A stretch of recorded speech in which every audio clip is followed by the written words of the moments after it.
Alamogordo, New Mexico, the first target of the atomic age. And Api later cited the Bhagavad Gita to exclaim, "I have become death, the destroyer of worlds." And the U.S. Actually demonstrated that at Hiroshima and Nagasaki. That should have been the end of it, but Russia demonstrated their bomb in 1948, and we spent the past 75 years with each side demonstrating how each is capable of mutually assured destruction. MAD, certainly a mad philosophy that's been taken to just ridiculous extremes, and just like everything else.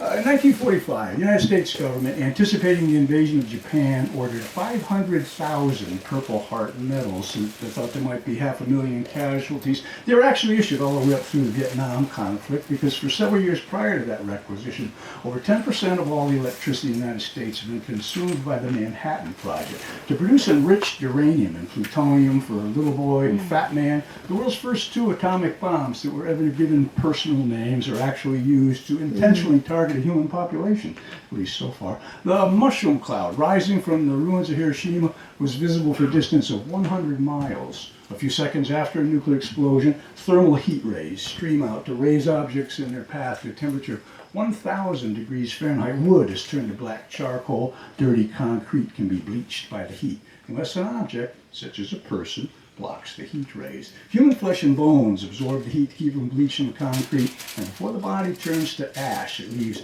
an atomic shadow on the wall or on the street. Tuli Kupferberg and Ed Sanders wrote a song for their band, the Fugs, called "I Don't Want to Be a Shadow." I don't either. How about you? Russia still has 7,500 tactical, strategic, and nuclear weapons, which makes the United States the number 2 runner-up among 9 nuclear powers, with 6,500 of our own nuclear warheads, plus 10,000 cores of fissionable material, not yet fashioned into functional devices, each of which would be capable of destroying an entire city, although I can't think of a single city off the top of my head that actually needs to be destroyed. Nevertheless, they're in storage at Los Alamos National Laboratory, which makes Los Alamos, New Mexico, the most heavily targeted position on the face of the earth today. There are Russian and Chinese missiles with those coordinates already dialed into their guidance computers.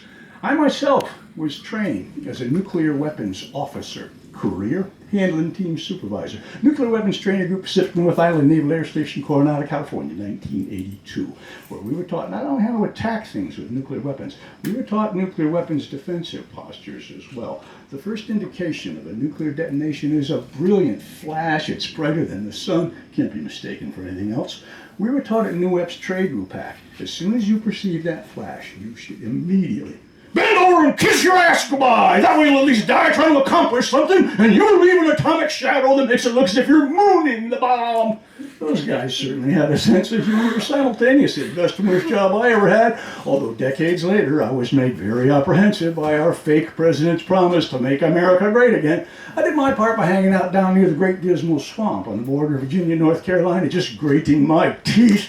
Never made it any easier to swallow alternative facts or the undeniable fact that Donald John Trump once had the ultimate weapons release authority for all the nuclear weapons of the United States of America. Something I tried not to think about too often. May he rot in a privately owned prison cell with his fellow co-conspirators, and may God have mercy on the soul of any red, white, and blue-blooded American citizen who ever believed their pack of lies or cooperated with a joint criminal enterprise. Spoken as if there actually was a God who could intervene on your behalf and pardon or punish you for your individual tasks. Of course, any reports of such gods would be nothing more than fake news, so at least you don't have to worry about that. Happy thoughts to everyone in ta-ta for now, as Tigger used to say, and those stories about Winnie the Pooh and the 100-Acre Wood, happier stories for some other day.